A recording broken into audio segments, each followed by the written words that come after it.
I'm going to play without my headphones on, so you'll probably hear it here in case it doesn't capture on my... Oh, I don't have my freaking light on. I was like, why does it look so weird? I knew I was going to do that. There we go. Okay, so I figured out that my eyes are catching the green screen and the reflection of my glasses, so my eyes look weird in some of the videos, so I apologize for that. I'm actually going to turn this really down. So, let's actually try to get to where we were before.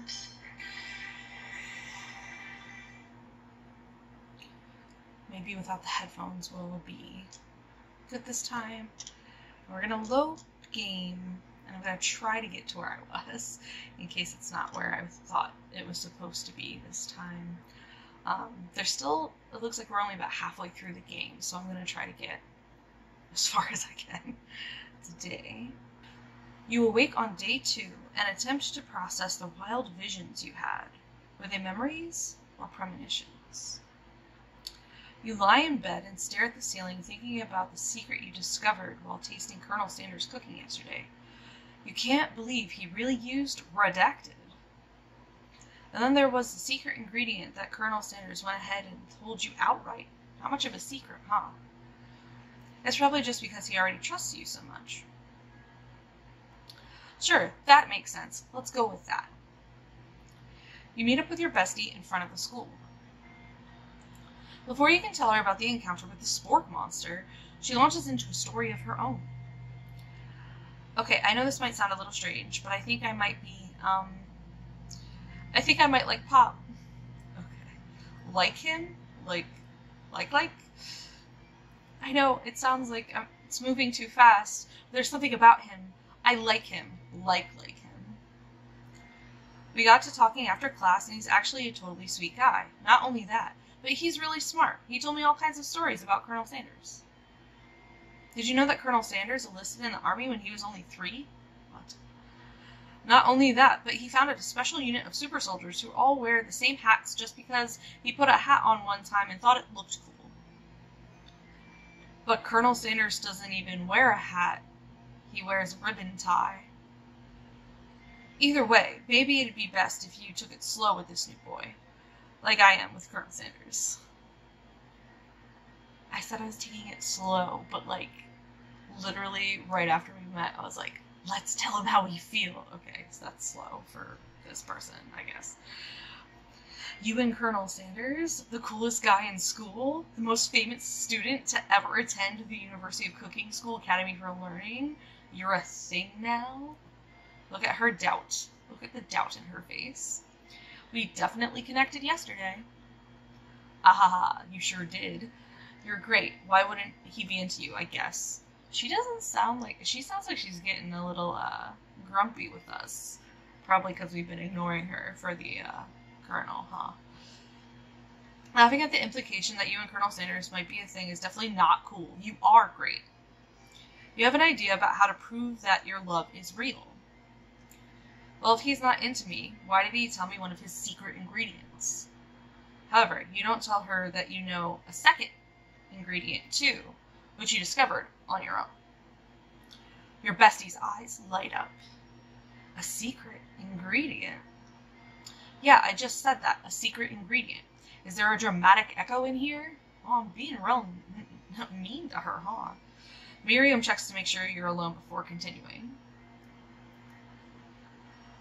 So this summer, while I was on vacation with my family, a lovely man approached me in the botanical garden where I was wandering. This can't be good. He told me all about his passion for spices, secret spices. The man even gave me some to show me what he meant.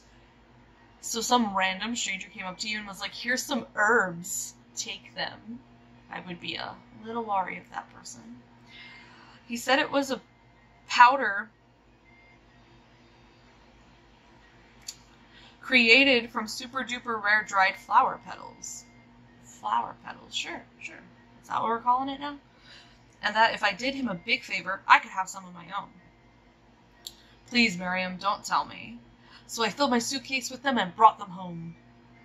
He was so nice, he even met me at the gate when I arrived. Later, when I cooked with them, a very strange feeling came over me, and the flavor was unlike anything I've ever tasted. I think you're being very liberal with the meaning of spices here. Whatever. Anyhow, we both share an interest in cooking, so we've stayed in touch. You know, like pen pals. I bet he would love to know more about new spices. Well, I'm definitely not supposed to share Colonel Sanders' secret recipe, and besides, I only know one ingredient, so I doubt it'd be much use to anyone. Please, please, please! It would mean the world to me. No one has to know it came from you or from Colonel Sanders. What do you think? Should you protect the Colonel's secret or share it with your bestie? So I can tell her the secret ingredient Colonel Sanders told me, or I can make up a fake ingredient. Okay, so I can tell her or I can lie. Both of these are hard choices because, like, I don't want to betray the trust of the other person, but I also would be lying to my best friend. But if I want to get further, I can't betray Colonel Sanders. So I'm going to make up a fake ingredient. You quickly think of a fake ingredient name. I don't know. How about... It was Eye of Newt. I know it sounds like some kind of witch's potion, but what can you do? Eye of Newt. Wow. Her eyes light up imagining such a thing, and you figure that you've satisfied her curiosity and she'll move on. However, she immediately turns around and does some thumb typing on her phone that you can't quite see. That's probably not good. Before you can ask her to confirm that she was definitely not texting secrets to other people, you're interrupted. A wind brushes in. Cherry blossoms, petals fill the air. It's Colonel Sanders. He's arriving at school. He is on a horse. He's arriving on a horse. All right. Stand back and admire his majestic glory or run to him. Let's be real obvious. Let's run to him. You decide that the best way to show Miriam how serious you and Colonel Sanders are would be to run to him. Surely he'll sweep you up onto the back of his stallion and ride away together. That'll show her good. Oh, Colonel, my Colonel. However, your sudden movement surprise the horse that rears up, kicking you directly in the face. Oh my god, I'm gonna die. The force blow completely knocks you out cold. In the darkness, you see a vision. Ooh, Pendragon, I'm here to deliver you a message. Not this guy. It is important that you remember this exactly as I say it. If you forget, the world could end, so you know it's serious. I've been trapped in a realm beyond, but a great prophecy relies on my return. Only you can save me. All you need to do is repeat my name 3 times. We don't know his name still. And that name is... But before he can continue, you suddenly awake. Oh, jeez. You awake to find Colonel Sanders tending to you. He roused you back to life with a satchel of secret spices. Or is that just his natural seasoned musk? Compliment the craftsmanship of his horse's shoes, or lean in for a kiss. I'm going to compliment the horseshoes. Let's not be too obvious. Maybe he shouldn't be riding a horse to school, and maybe you shouldn't be running up to animals you don't know. It's hard to say who was in the wrong here. I'm definitely in the wrong. If you scare a horse, that's on you. But one thing is for sure, that Colonel Sanders is pretty dreamy. That horse has beautiful shoes. I could really feel how smooth and sturdy they were when they were pressing into my face. That's nice to hear. No one truly appreciates good craftsmanship anymore. The hearts again. And with that, Colonel Sanders disappears into the school, leaving you and Miriam to follow. When you enter the classroom, you can see your 2 rivals, Ashley and Van Van, are doing something bad. By the way they're hiding, you know it must be really bad. Like counterfeiting recipes bad, experimenting with restricted ingredients bad, summoning a demon bad. You try and get a peek over Van Van's hulking shoulder, but he sees you coming. Whoa there, little one, I'm not sure you're ready to handle this. Why don't you make like a bee and mind your own wax, honey? Tell them to stop acting immature, or act like you're not interested in them, but really try to get a closer look. I'm gonna tell them to stop acting immature. Let's do that. You immediately dress the rivals down for their immature behavior. Culinary school is to be respected. This kind of nonsense is a waste of everyone's time. Now you've upset them. Oh no. Oh, and you're the emperor of cooking, are you? You make the rules? I'm not sure you know a good meal if it ate you. Okay. Being the best chef in the world takes more than just culinary skills. It takes creativity. It takes panache. And it doesn't hurt to use a little evil. Evil! You finally get a look at what it was they were hiding, and you instantly recognize it. It's a book, just like the one you found after your encounter with the spork monster. Plot thickens. That's the same book that I found last night in the quad. Ashley immediately elbows Van Van, who hides the book behind his back. I don't know what you're talking about. That book is a family heirloom and its contents are secret. You notice that they haven't just been studying the book. They've got Pop pinned to the wall, and they're tossing potato skins at him as he tries to catch them in his mouth. Why? We're playing, hee hee hee.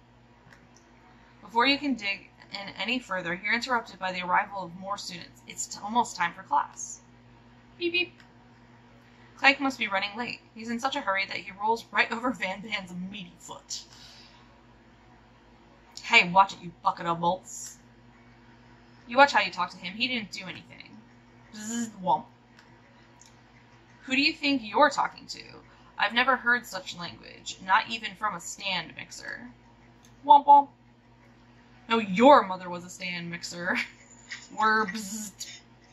Oh, that face. Clank's gonna get ya. Van Van jumps to attack Clank, but Clank shocks Van Van, sending him flying across the room. Everyone is going to die in this game, I guess.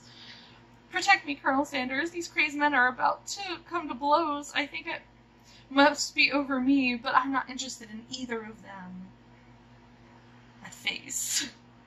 Ashley's tone has completely changed in an instant. She bats her eyelashes at Colonel Sanders. Surely he must know that this is a ruse, right?